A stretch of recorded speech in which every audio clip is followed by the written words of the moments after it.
Well, hello everyone, and welcome back to another System Shakers Playbook conversation. This month, in the System Shaker Playbook, we've been talking about authoritarianism and what it means and the importance of redefining what it means. Because usually we have this idea that authoritarianism is related to specific individuals and specific behaviors, like the famous dictators and the really bad boss. And usually we associate that with isolated individuals and isolated individuals' behavior. What really authoritarianism is in all our social fabric, is everywhere, is in our cultural norms and social norms and institutional organizational models and our leadership styles, is really everywhere. And I think that for us that we're fighting for social justice and equity and diversity, is important for us to be aware of how, in what other ways it manifests in our daily life, in the way we lead other people. Even when we have the best intentions, we still are conditioned by what society says that is supposed to be a good leader and how we are supposed to run organizations and projects and initiatives and communities. And this month is about raising that level of awareness and see how it permeates everything so we can start challenging it. And one of the topics that is very related to authoritarianism and how it manifests in organizations and society is the topic of DEI, diversity, equity, inclusion, belonging, and accessibility. And this is an important topic because authoritarianism is not only about control in terms of telling people what to do, what they cannot do or do. It's also about controlling individuals and controlling the language and controlling the discourse that we have and the thoughts and the paradigm that we have around us, and that is leading our behavior and our society. So diversity, it is a threat to authoritarianism per se. So I'm inviting Rubén Cantú to be in this conversation, to have this conversation with me, because I know you for at least 4 years, Rubén, and I know that you are an icon here in Austin on this issue. You are a thought leader on this issue, and you have a very long trajectory working with marginalized communities. So I'm going to let you introduce yourself and your background around all these issues that we're talking now. Thank you so much for the opportunity to be on your podcast.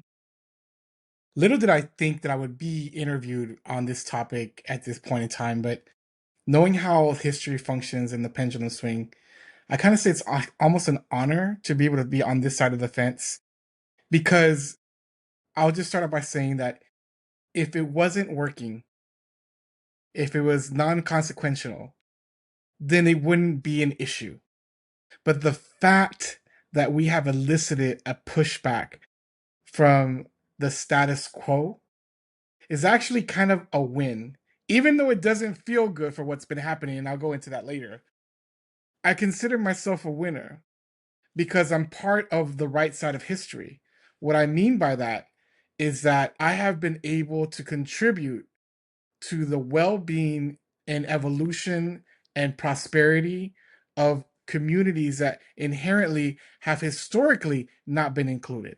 The communities that we've been told to pull ourselves up by our bootstraps, work harder. And we realize that intelligence, and thus leading to meritocracy, is only half the solution. It's only half the answer.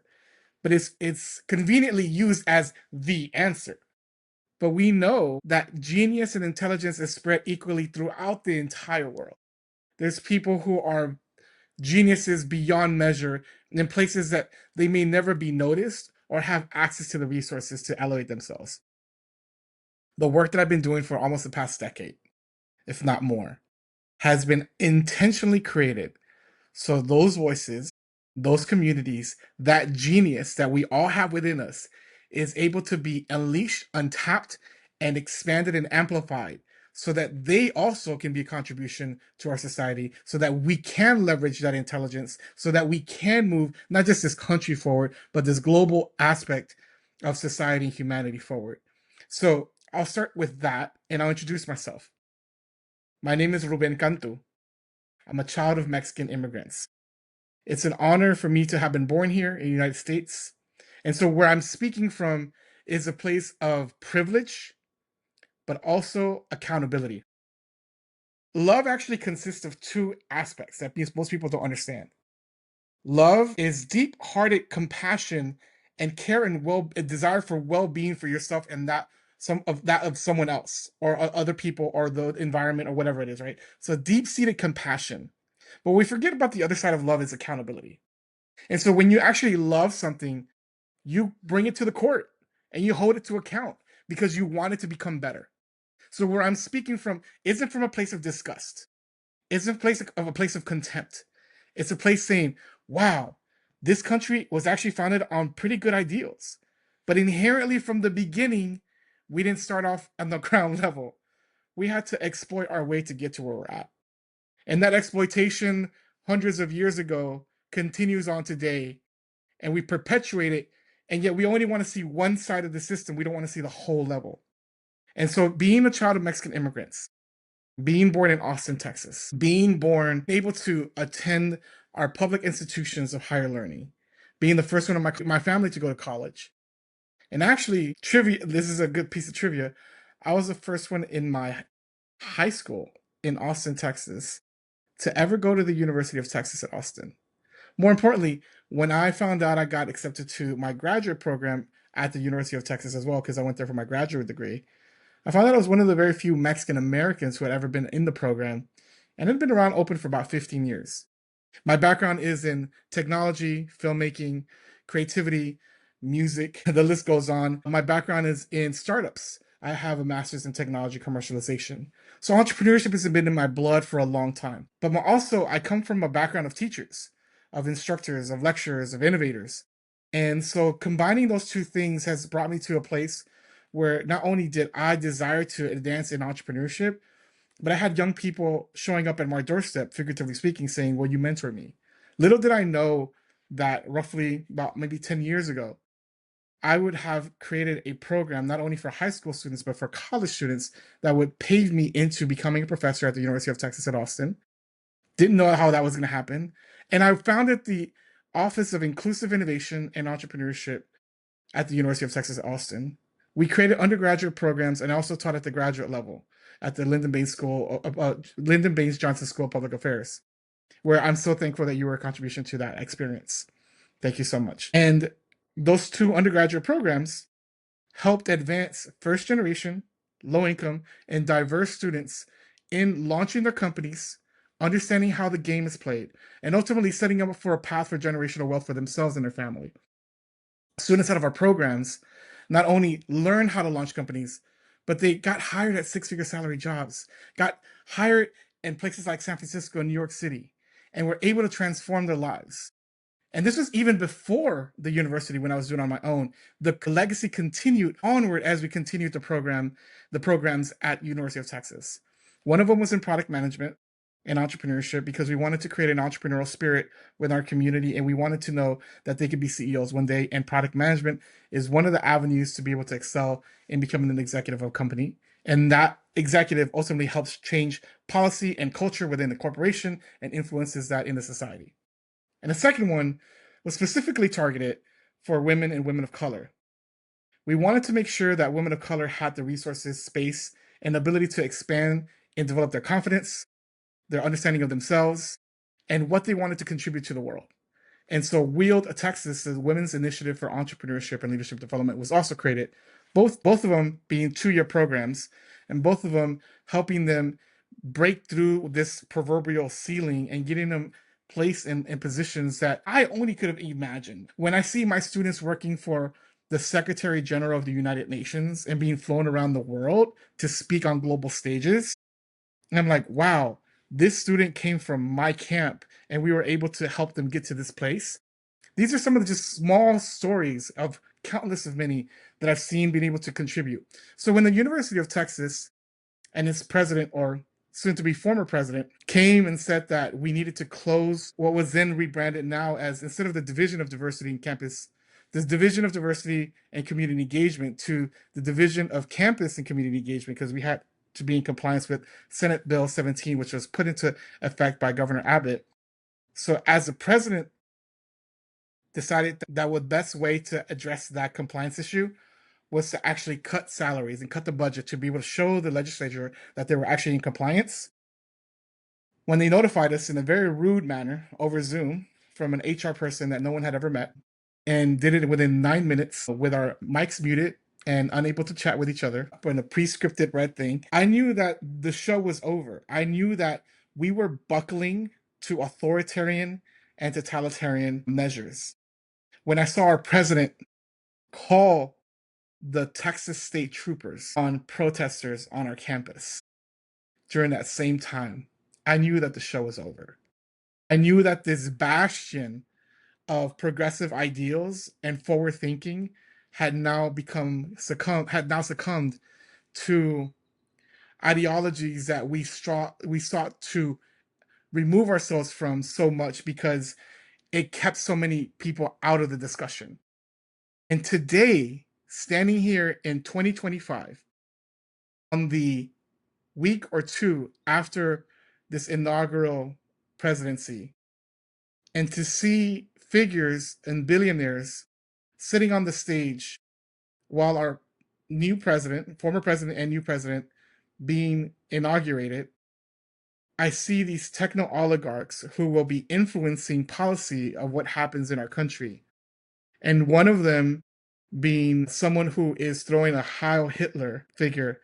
To me, I know that and then for the executive order to immediately go out that they are disbanding all diversity offices in the federal government. At the root of it, it is inherently fear, because it is the reason that people push back on DEI and specifically critical race theory is that they can't actually argue with it anymore. Because when you point at the root of it and you realize that the structure itself of this country and what we know as capitalism was built on racism and racist ideologies and has perpetuated, the game is over. In order for the game to be able to perpetuate it and continue to exploit and extract and continue to build immense amounts of wealth, we can't allow ourselves to look in the mirror and see the truth. This is why it's being pushed away, because it makes people uncomfortable, and it's causing us to be reconnected to ourselves and our heart so that we can enhance our consciousness. But we don't want to do that. We want to remain disembodied, continue this story that we're justified, that America is strong, that America is great, America's never done anything wrong. And it makes us feel really icky and yucky to hear that our country can stand to do better. And that means that I have to change, but I don't want people to tell me to change. I'm not wrong. I didn't do that. That was in the past, without taking responsibility of the collective reality that we all are part of and the one that we all want to create. And here's the thing. We believe that there are some people who are driving these policies who believe that if we make space at the table for other people, that they're going to have less. And ultimately, that's what's driving this. Instead of realizing that collectively we create more for everyone, but this scarcity mindset ultimately is what's driving this action. Thank you very much for letting me speak all that. No, I agree with you. You mentioned something at the beginning before you start introducing yourself that is something that I've been repeating over and over. When you think of from a system thinking perspective, when there is a saying, I explain to people that when you fight the system will always fight back if it feels threat. If it feels the threat. So doing good things within the system, like having some initiatives, putting some tokenism, and that doing that kind of good deeds within our organization, within society, is permitted by the system because it keeps people kind of content, as you were saying. It's like, like you're doing good things, we're making progress. But if you challenge the system at its roots, and this is what this initiative of DEI we're doing, is like, let's dig some things. Let's talk about the roots. Let's really see inside and see how this is permeating everything, and let's rebuild that from the foundation. That is threatening for the system. And the system, if it's a threat, it will fight back, and it has amazing tactics and techniques and strategies to crush you to the ground, especially if you're not prepared for that. So it used gaslighting, massive gaslighting. It used, authoritarianism, and it used totalitarianism, and it used policies and laws to really crush whatever feels that is a threat to the status quo. So it is a threat, and therefore it means that maybe the game is not really over. It means that we make enough progress, that we challenge the system enough, we shake the system enough to consider us a threat. And that is a good place to be, meaning, okay, so now we are, seeing eye to eye with this thing. We're touching some sensitive points, and that's why it's reacting.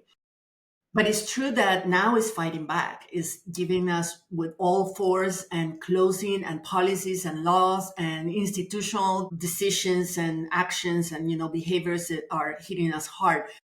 And you said that one of the reasons, because that's the question that many of us are asking, is like, how can we be really a threat when everything that we're offering, if anything, especially for universities that are supposed to be the container of human development, the container of thought production and creativity and innovation, is to raise our intellectual capacity as humanity to raise and to thrive. This is almost the most paradoxical thing I heard, that academic institutions are trying to suppress thinking and debate and conversations and dialogues and diversity of ideas and perspective, not just humans and people and features, but actually ideas and perspective and experiences that are the only thing that can enrich our thoughts to a different level, that can allow us to create new ideas, to mix and kind of put together things to create new things. So universities, that's the most shocking thing, that universities are doing having that kind of behaviors. But in general, you said that the reason why this administration and the supporters are so afraid of DEI and in general are afraid of us, meaning the majority of the population, when you consider women, just more than half of the population, people from different ethnical backgrounds, huge majority of the population, and people, poor people, and people, below poverty, and people that are from the queer community. I mean, when you start adding up all those communities, were by far the majority. So it's not that they're afraid of all of us in some way of saying, when we have been oppressed for so many years, it's interesting that they're seeing us as a threat. And you said it's because we're challenging them and they don't want to change. So it's better just to suppress those voices altogether so they don't have to deal with that, with those challenges. That is one reason. But what else? Why can we, the majority of the population, that we are just trying to have an equal opportunity to reach to our potential, to experience life in the fullest, why we're so threatening? It's what I call a spiritual projection. So if you're understanding it's how psychologists talk about how people project, if you notice our current president, former president, was always projecting his behavior on other people, calling people nasty or other adjectives, right? But it was his behavior that was unbecoming. The spiritual projection is where we are spiritually, not just physically or orally or verbally saying you are this person, through our actions that are being influenced by our intention, ultimately our spirit that has been is not healed, that is still resolving all the trauma that it was passed on to from past generations, and we're unaware that this is happening in the background. We are projecting that onto other people. There is a belief among some of our white brethren, those who identify as white Americans, who believe in the institution of whiteness, that if things are becoming equal and those people start losing power, or we see power to those who are not identifying as white, that we will do the same thing and oppress them in the same manner that they oppressed us. But inherently, while humanity across the board hasn't always been nice to each other, it's one thing to be prejudiced, but to institutionalize a system that perpetuates the trauma that we have tried to escape, that's the cycle we're trying to break. Because think about it, capitalism emerged from feudalism. What was feudalism? It was the nobility telling the serfs, here's what's available to you, and here's how your life is going to be. And they said, no way, we're getting the heck out of here. We're going to become settlers. Remember, they use the word immigrants. Some are immigrants, some were settlers, and came to this new country to try to start again. But building a country from scratch takes a lot of work. So guess what? We need help. And well, we don't know any other way to do things. So we'll try to be friendly, but ultimately we're going to have tiffs and struggles between the natives who live here. And we might need to import people also to help us advance some of our development of our civilization. As the exploitation happens of our Black brothers and sisters and that of our indigenous people, which I'm included inside of, the same trauma that they were escaping from the nobility in European countries, they come to create as well. We are not seeing the echoes of the past show up. We are just living, we are myopic and we're limited in our purview of what is actually happening. So the spiritual projection is ultimately what's driving this idea. And this is why they're scared of us, because they have, a lot of us have unrealized spiritual trauma that we have, and I don't mean it in the religious sense. I'm trying to have us speak on a higher ethos. Like, we are not clear that our emotions aren't just our emotions, but they're also tied to inherent trauma and intergenerational trauma that has been carried on through our generations. And until not only we take responsibility for the things that experience that happen in our lives, in our childhood and whatever, and get the support we need from that, but start looking into our generations and figure out how our parents were, if we had access to our parents, how our grandparents were, access to them, how our collective community was.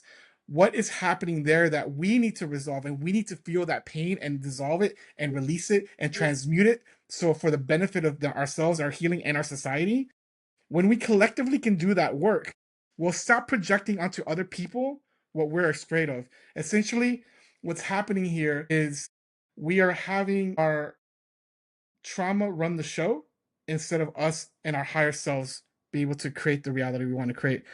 Remember, oftentimes it's not what happens to you, it's how you respond to it. And how someone responds often has more to do with what they're dealing with than what actually happened. So when we're seeing these things evolve or develop, we can remember that, saying, wow, when we see the rise of authoritarian leaders, of totalitarian leaders, of dictators, we have to sit back and ask, from a high level, wow, what had to happen in your life? What collectively happened in your environment that led you to become a person that is so disembodied from your own humanity that you're willing to create and commit essentially these crimes against you and other people of your collective whole in the light of keeping them safe, right? And it's these deeper questions we're not asking of our leaders that we need to. And so as long as I continue doing this work, I'm going to continue speaking this truth, whether it be on this podcast, on another platform, in conversations outward, because it's until every individual has access to do this work on themselves that we can start creating a new crop of leaders that are more conscious, more caring, more compassionate. Then while tough decisions need to be made, they're being made from a heart-centered place. And that's the way that we address this, because if we want to dismantle the system, it is going to fight back. But if we want to make the system irrelevant, that's a different conversation. Remember, Einstein said we cannot solve our problems with the same thinking we used when we created them. And then Buckminster Fuller said, you don't fight the system, you create a new system that allows a space for it to emerge. And so while we can continue to be resistant to it, you know what I'm doing? I'm creating the next crop of leaders that are focused on a heart-centered mindset, that know how to actually take care of the community and reinvest in it. Because that is what creates true wealth, not the exploitation and extraction that we see happening at a hyper level here. Yeah. Yes. Yes. So And on that note, what do you think organizations and companies that are committed to this, to defend, to protect their communities, their teams, and they're facing that kind of intervention from the governments, local and federal government, to destroy any DI initiative or anything that resemble that can be associated to that? What can they do to go around this? Some of the names I'm going to leave are anonymous for their own protection. In the conversations that I've had with high level executives at major top 100 corporations, let's leave it them there, who are heads of diversity officers, they are feeling the pinch because on one side they're having to appease their customer base who feels that they have been ignored and eroded, that they've been written out of history, that the show is no longer about them. Remember, like, you have the first child and then the second child's born and the second child gets all the attention and the firstborn gets jealous? It's a little bit of that happening, right? And so they still have to appease to the core base that feeds and pays their bills.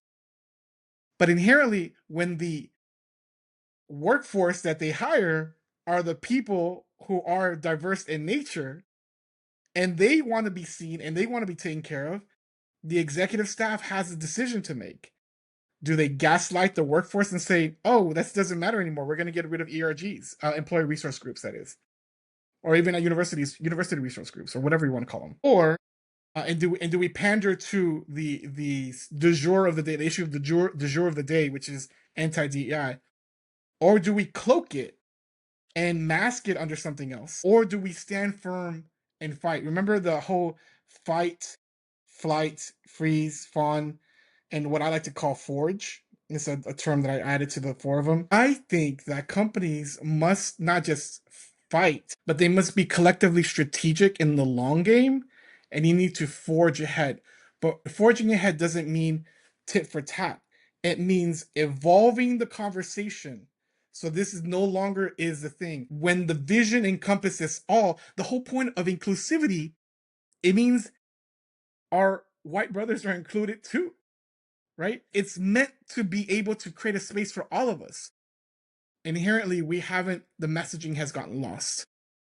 And we need to be able to fight for that. I feel right now for my colleagues who are heads of diversity in major Fortune 500 companies, I don't want to be in their position, but they are trying to figure out how to navigate this. Lots of companies, as we've seen, and two of the major retailers this past week opted out of their DEI policy. And that is a shame because I spent money at some of these corporations. But this gives us an opportunity to decide where our dollar goes. And as a collective, this is a call to everyone watching this piece. It may be a little bit more inconvenient for us to seek out our products from companies who may still support this effort.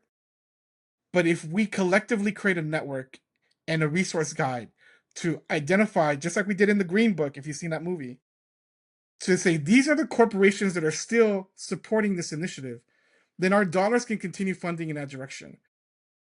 But we may trade our convenience for ultimately sacrificing our brothers and sisters. And I would say, let's at least take a stand. Let's make sure that we put our dollars behind our values and we push forward the vision in the world that we want to create. Because inherently, it doesn't matter what side of the political spectrum you're at. We all want life, liberty, and the pursuit of happiness. We have different ways of trying to get there, but collectively, we all want to get to that point. So if we can get both sides of the political spectrum and anywhere you are in that spectrum to say, hey, are we fighting against each other or are we fighting against the system that we've all been brought up in, and say, hey, how do we evolve the system into the next version? So in summary, I say shame on the corporations that have backed out. I actually drive an automobile from a brand that I love so much. And when I saw them pull out of their diversity efforts, I'm torn because I love my car, but the brand is letting me down. I need to make a decision on the next time that I make a purchase to put it behind companies who are not going to back down. And we're taking notice, like, we're not dumb. And when you said the collective whole, from the LGBTQI community, the Latino community, the Black community, the Asian community, I mean, you just listed out collectively, we can collectively choose where our dollars go. And at the end of the day, we need to create the space that not only do we build wealth amongst the community ourselves, but we create spaces so that we can actually stop this cycle, because it can't be a tit for tat. It needs to be a, hey, I'm not going to just call you out. Guess what I'm going to do? I'm going to call you in. If I, by me calling you in, again, going back to that yin and yang of love, I'm holding us accountable, including myself, and saying, how can I be a better American? How can I be a better global citizen? How can I be someone who is considered compassionate and calls for the well being for both of us? How can we create not just the double win win, but the triple win, meaning that you and I win if we know how to dialogue and work together and we know how to compromise.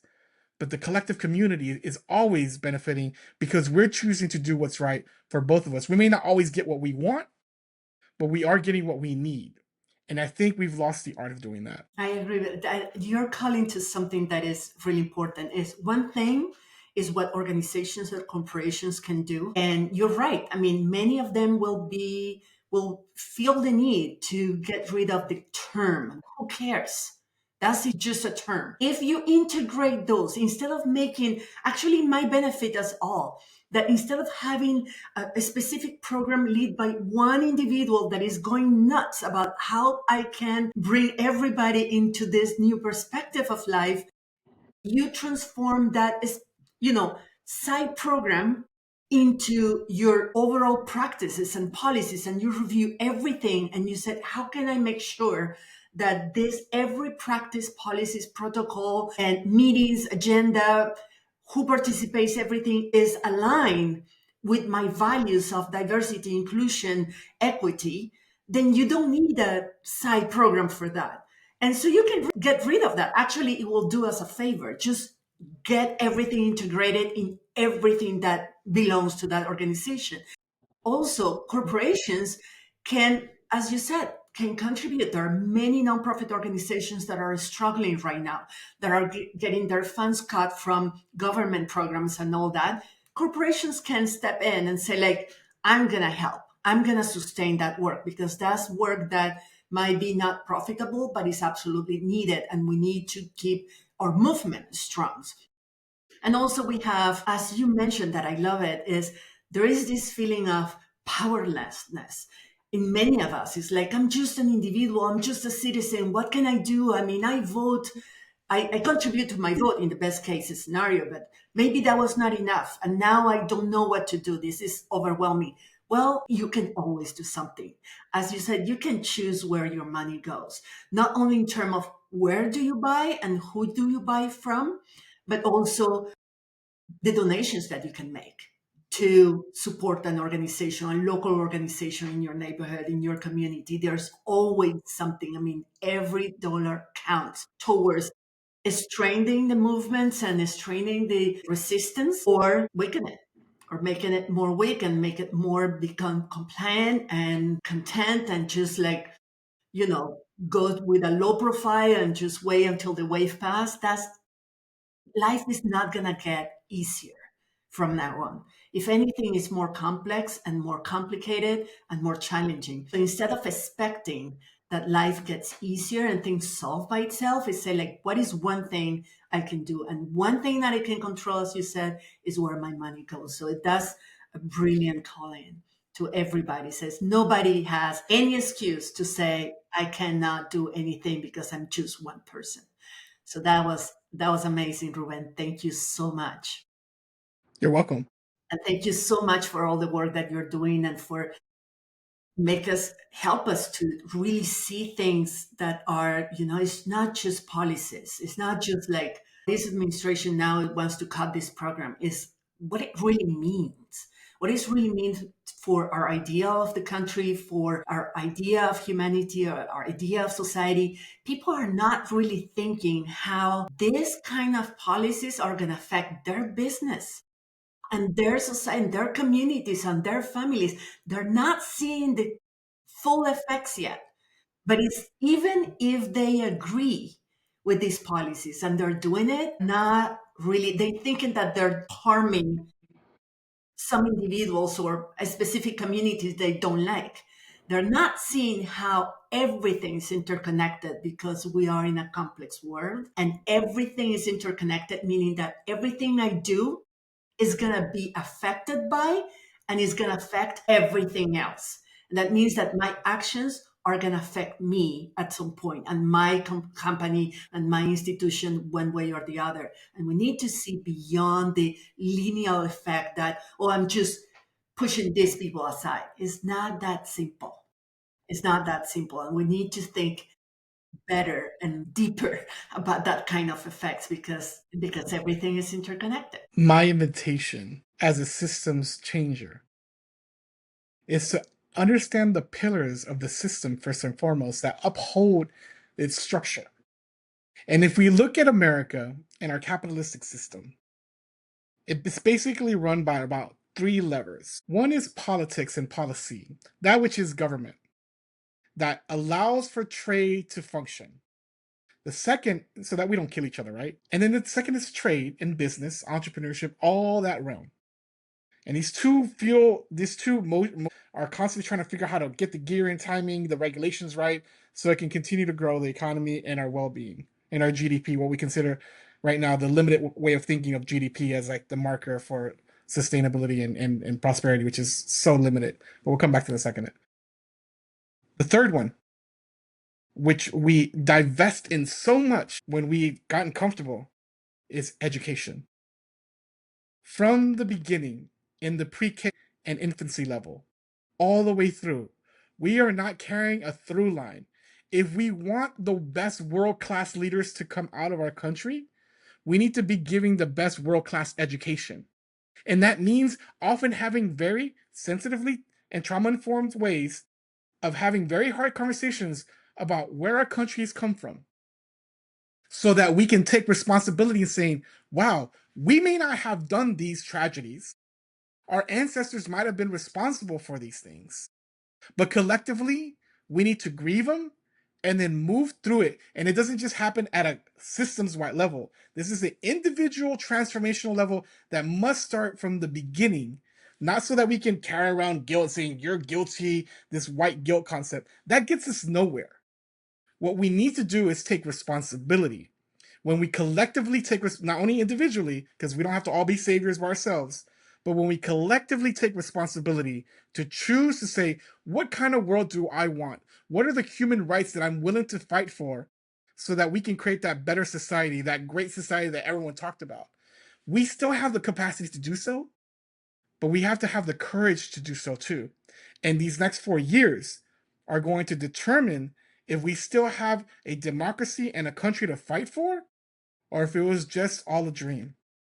I invite you to not only support the work that we're doing at Elements, which is our new company, but to collectively invest in educational programs that actually take us further. Because at the end of the day, it doesn't matter if you become a CEO or not. Every single person in this country needs to develop leadership capacity, not just followership capacity. We need both. We need both learning, understanding how to be a follower when it's time to be a follower, and when to step up into leadership. And when those two things work better together, our communities are much more healthier together. I agree. I think that we need to plan a whole conversation about education, what it means, both formal and informal education of our new generations, and how we build the kind of leaders that we want, and how we prepare them really, and prepare the country and the region and the global community for the future that is unpredictable, but not that much, especially if we keep doing the way we're doing things. Anyway, thank you so much, Ruben. It was such a pleasure and so enlightening to have you in this conversation, and hope to have you again soon. We have Thank you so so much. much. Thank you. Thank you. Bye bye. And for everybody, you know what the invitation is. You always have something that you can do. You have the control of your behavior and how you react to things. And there is always, always something that you can do to support what your values, and put your money and your thoughts and your behavior where your values are. So thank you so much, and see you next time.